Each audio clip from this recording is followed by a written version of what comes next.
the shit we do for beauty. Have you ever laminated your brows? Well, come on, let me show you what I do. Tools of engagement. You'll get these little packs that say 1, 2, and 3. One of them is lift, one of them is fix, and one of them is nutrition. So that's your oil conditioner for after you finish.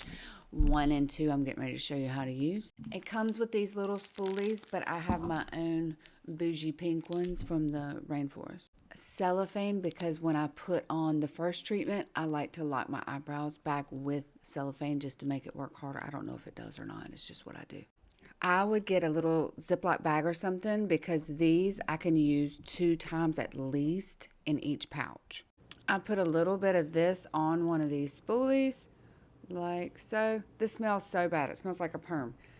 You can use this maybe 2 or 3 times, girl. It depends on how thick or thin your brows are. Now look, you want to use, if you have thin, barely there brows like me, you only want to leave this in for 4 or 5 minutes. Do a patch test before you try this on your face in the first place, please. Now I clean up around where I put it and I rubbed it in the opposite direction where my eyebrows want to go. And then I place this cellophane on and I lift up.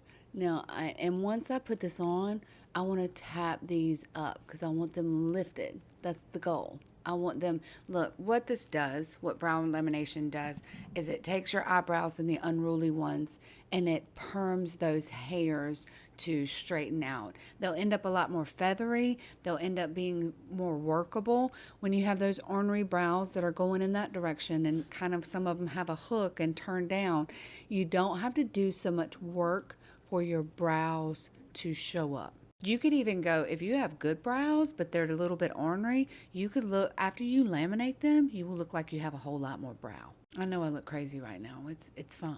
Okay, after your allotted amount of time, you want to take this off. You want to throw it away somewhere that it's not going to stink up the room. And then you're going to take a cotton swab or one of these Rain Allure towels and wipe them off. Don't use micellar water yet. Don't use water until you finish step 2.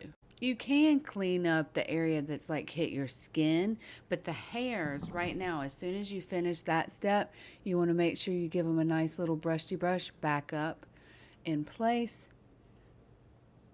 before you put on step 2. Okay, now you're applying step 2.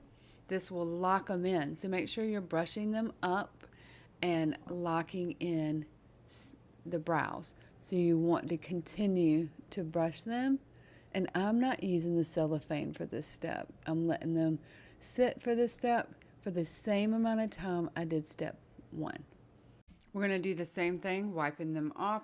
And then I'm going to get some micellar water and clean up around my face. Now you want to go 24 hours with no water hitting them or the least amount of water as you can do while still showering and everything, but you just want to be careful. You don't want them to get wet. As much as you can avoid it for 24 hours. And then I'm going to dye mine. This is the process I do. I dye them after 48 hours. So I let this go for 48 hours and then I go in with my Just for Men brow dye.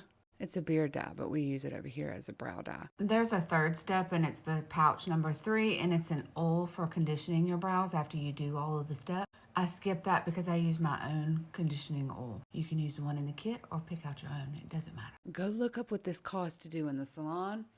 We are saving money over here where we can, girl, so we can spend it somewhere else. If you want to up your brow game at all, you'll thank me later.